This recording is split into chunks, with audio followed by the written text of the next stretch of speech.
കേരളത്തിലെ സ്വാശ്രയ കോളേജുകളിലെ മനുഷ്യാവകാശ ലംഘനങ്ങളെക്കുറിച്ച് അന്വേഷിക്കാൻ പ്രത്യേക സമിതി രൂപീകരിക്കാൻ മന്ത്രിസഭായോഗം തീരുമാനിച്ചു. മരിച്ച ജിഷ്ണുവിന്റെ കുടുംബത്തിന് 10 ലക്ഷം രൂപ നഷ്ടപരിഹാരം നൽകാനും മന്ത്രിസഭായോഗത്തിന്റെ തീരുമാനം. വിവരങ്ങളുമായി സുനിൽ അർമാനൂർ ചേർന്നുണ്ട്. സുനിൽ, ഈ ഒരു വിഷയം ജിഷ്ണുവിന്റെ മരണത്തിന് ശേഷം ഉണ്ടായിട്ടുള്ള വലിയ പ്രതിഷേധങ്ങൾ ഇതിന്റെയൊക്കെ പശ്ചാത്തലത്തിലാണ് ഇപ്പോൾ ഇങ്ങനെയൊരു തീരുമാനം ഉണ്ടായിരിക്കുന്നത്. എന്തൊക്കെ കാര്യങ്ങളാണ് ഇതുമായി ബന്ധപ്പെടുത്തി സമിതിയുടേതടക്കമുള്ള കാര്യങ്ങൾ മന്ത്രിസഭായോഗം തീരുമാനമെടുത്തിരിക്കുന്നത്?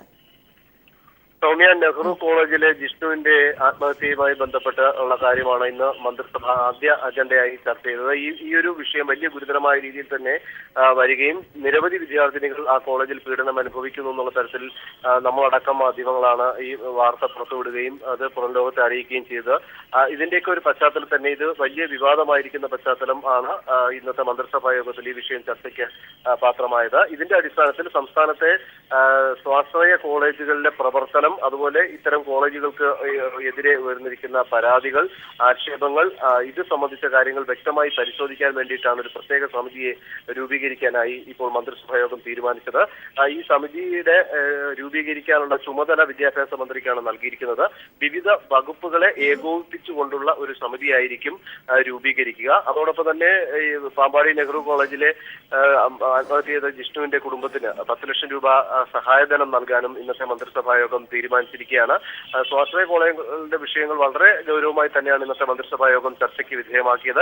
കാരണം ഈ ഒരു സ്ഥിതി തുടരുന്നത് വിദ്യാഭ്യാസ മേഖലയിലെ വിദ്യാർത്ഥികളുടെ ഭാവി തന്നെ അപകടത്തിലാകുന്ന തരത്തിലേക്ക് കാര്യങ്ങൾ പോകുന്നു എന്നാണ് വിദ്യാഭ്യാസ മന്ത്രി അടക്കമുള്ളവർ ഇന്ന് മന്ത്രിസഭാ യോഗത്തിൽ ചർച്ചയ്ക്ക് വിധേയമാക്കിയപ്പോൾ തന്നെ അഭിപ്രായപ്പെട്ടത്. ഈ ഒരു സാഹചര്യത്തിൽ തന്നെയാണ് മുഖ്യമന്ത്രി തന്നെയാണ് ഇടപെട്ട് തന്നെ ഇത്തരത്തിൽ വളരെ സമഗ്രമായിട്ടുള്ള അന്വേഷണം നടത്തണമെന്നും ഇവരെ കടിഞ്ഞാണിടണം എന്നുള്ള തരത്തിലേക്ക് ഒരു തീരുമാനം വന്നത്.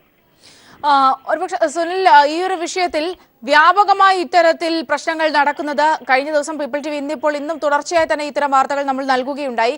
ഇത്തരം വാർത്തകളുടെയൊക്കെ പശ്ചാത്തലത്തിലാണ് ഇപ്പോൾ ഒരു തീരുമാനം ഇങ്ങനെ ഒരു സമിതി രൂപീകരിക്കാൻ ഒരു തീരുമാനം ഉണ്ടായിരിക്കുന്നത്. ഇത്തരത്തിലുള്ള കാര്യങ്ങൾ കൃത്യമായി തന്നെ സർക്കാരിന്റെ ശ്രദ്ധയിലേക്ക് എത്തിയിട്ടുണ്ടെന്ന് വേണം മനസ്സിലാക്കാൻ. തീർച്ചയായും സൗമ്യ, കാരണം നമ്മൾ ഈ വാർത്ത പുറത്തുവിടുന്നത് പീപ്പിൾ ടിവിയിലൂടെയാണ് ഈ വാർത്ത പുറത്തു വരുന്നത്. നമ്മൾ തന്നെ ഇതിന്റെ ഒരു ക്യാമ്പയിൻ തന്നെ നടത്തുകയും ചെയ്തു. അങ്ങനെ നിരവധി വിദ്യാർത്ഥികളാണ് അവിടെ പീഡനത്തിന് ഇരയായിക്കൊണ്ടിരിക്കുന്നതും ഇരയായിട്ടുള്ളതുമായിട്ടുള്ള വാർത്ത, ഞെട്ടിക്കുന്ന വിവരങ്ങളെല്ലാം നമ്മൾ ഓരോ ദിവസവും മണിക്കൂറുകളോളം വിദ്യാർത്ഥികളുടെ തുറന്നു പറച്ചിൽ അടക്കം വാർത്ത നൽകിക്കൊണ്ടിരിക്കുന്ന പശ്ചാത്തലത്തിൽ തന്നെയാണ് കോളേജിനെതിരെ ശക്തമായിട്ടുള്ള പ്രതിഷേധവുമായി വിദ്യാർത്ഥി സംഘടനകൾ ഒരുമിച്ചെത്തുന്ന ഒരു സാഹചര്യം, രക്ഷിതാക്കൾ പ്രതിഷേധവുമായി എത്തുന്ന ഒരു സാഹചര്യം. അത്തരം സാഹചര്യങ്ങൾ തന്നെയാണ് ഗുരുതരമായിട്ടുള്ള സ്ഥിതിവിശേഷമായി മന്ത്രിസഭാ യോഗം ഇന്ന് വിലയിരുത്തുകയും ആദ്യം തന്നെ ഈ വിഷയം ചർച്ചയ്ക്കെടുത്ത് ഇതിനകത്ത് കൃത്യമായിട്ടുള്ളൊരു സമഗ്രമായ ഒരു അന്വേഷണം നടത്തേണ്ടതുണ്ട്. അതുകൊണ്ട് തന്നെ വകുപ്പുകൾ അതായത് വകുപ്പുകൾ വിദ്യാഭ്യാസ വകുപ്പും അത് പ്രധാനമായും ആഭ്യന്തര വകുപ്പിന്റെ കൂടെ ഒരു സംയുക്തമായിട്ടുള്ള ഒരു സമിതിയായിരിക്കും വരുന്നത്. അതിന്റെ അധ്യക്ഷനും മറ്റു കാര്യങ്ങളും ഒക്കെ നമുക്ക് അല്പസമയത്തിനും തന്നെ അറിയാൻ സാധിക്കും. കാരണം വിദ്യാഭ്യാസ മന്ത്രിക്കാണ് ചുമതല നൽകിയിട്ടുള്ളത് എന്നുള്ളതാണ്.